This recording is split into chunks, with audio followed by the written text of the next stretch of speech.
Alright, ladies and gentlemen, it is the final video in our series of video interviews from the Oklahoma Video Gaming Expo. Weiss, thank you.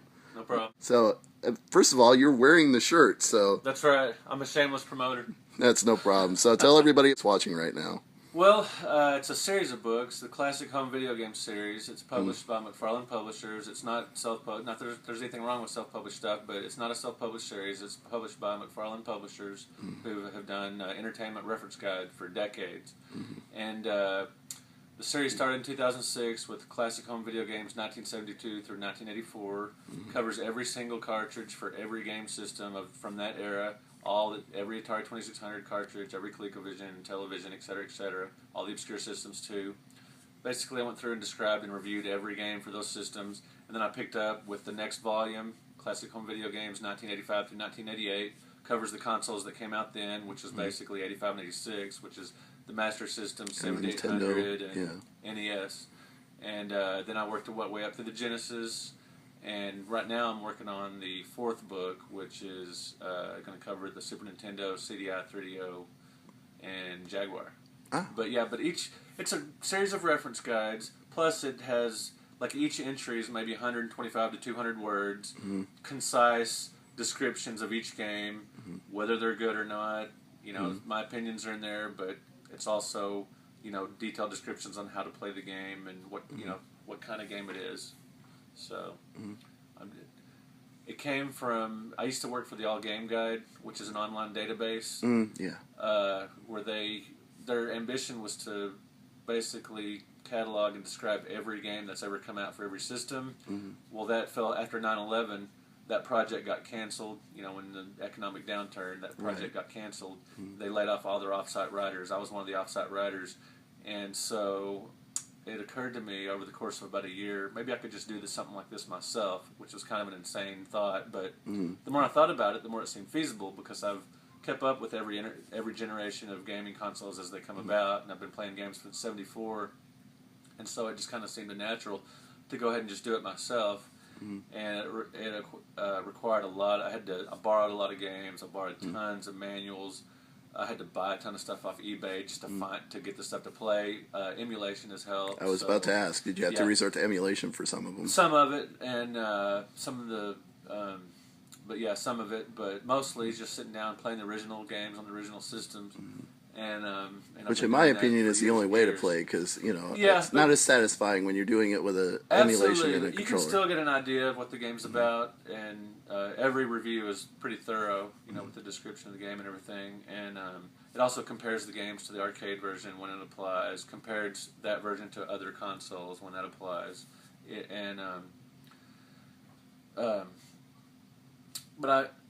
At this point, I'm working on the fourth volume. I'm not sure if there's going to be a fifth volume, because we're talking PS1, which has over 1,500 games. So it's a little too daunting at that point. Yeah, there's no way I could really get it's just too much to take on for one person. So I'm not sure. If I do a next volume, I might have some, co-authors. I might make it just more of a list, like a checklist. But I don't really want to do that, because that's not...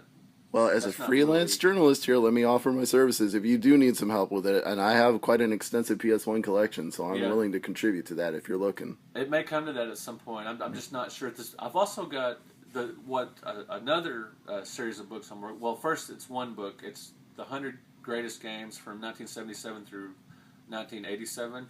It's the golden era, basically. Yeah. Well, it's great because it starts with Atari 2600. And then it ends with those early NES years of those awesome games like Zelda, Mario, Mega Man, Metroid, Super Mario Brothers, Metroid, yeah. So you've got just those brilliant early NES games. And then I didn't want to go further than that, because then you get into Contra and you get a ton of more NES games that would have taken away too much from the early stuff. Because a lot of the early 2600 stuff, a ton of ColecoVision games, Atari 5200 and all that. But anyway, that's going to come out. That should be out next year in time for the next Oklahoma Video Game Expo. Awesome. And so, that's going to be full color. That's going to be published by Schiffer. This it'll be in bookstores and everything. But currently, there's 3 volumes of Classic Home Video Games available, and they're available on Amazon. You can get them through my blog, brettweisswords.blogspot.com. And they're in Kindle format too, right? Yeah, they are in Kindle. I thought that was pretty neat that they did that. And I read books on Kindle from time to time.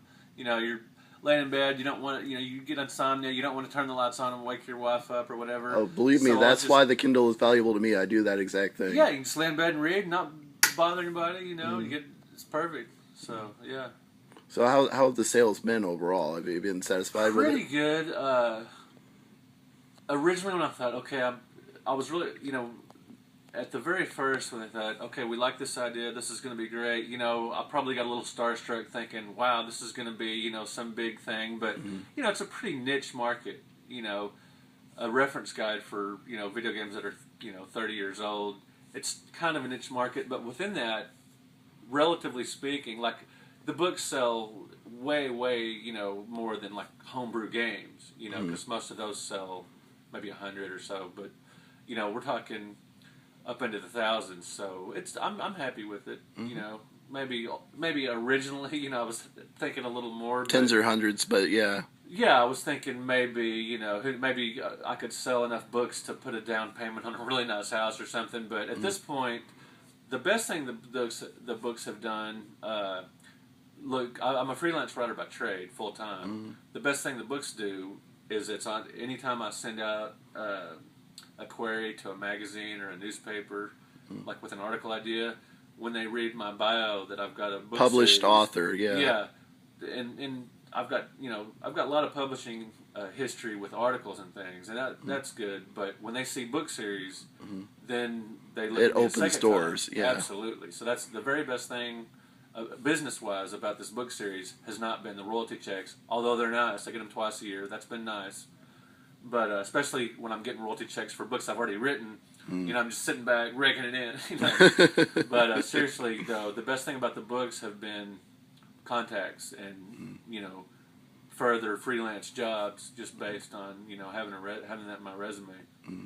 So what's been the most challenging review out of all the? Maybe you can't pick one, but maybe just an example. A better way to put it, the most challenging aspect of the job is to take a game, whether it's a crappy game like Highlight for the NES or a great game like Legend of Zelda for the NES. Those are both long, complex games.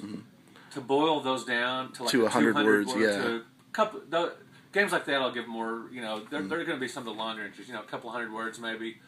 To fine tune the writing, to hone the writing down to where you can give the reader a good idea of what the game's about, a little historical perspective, some critique. To get the essence without leaving too much out. Exactly. To get that into 200 words is a challenge, but I think I've gotten pretty good at it. And working for the All Game Guide all those years has helped, and just my writing experience in general. But I think I've gotten pretty good at it, distilling the information.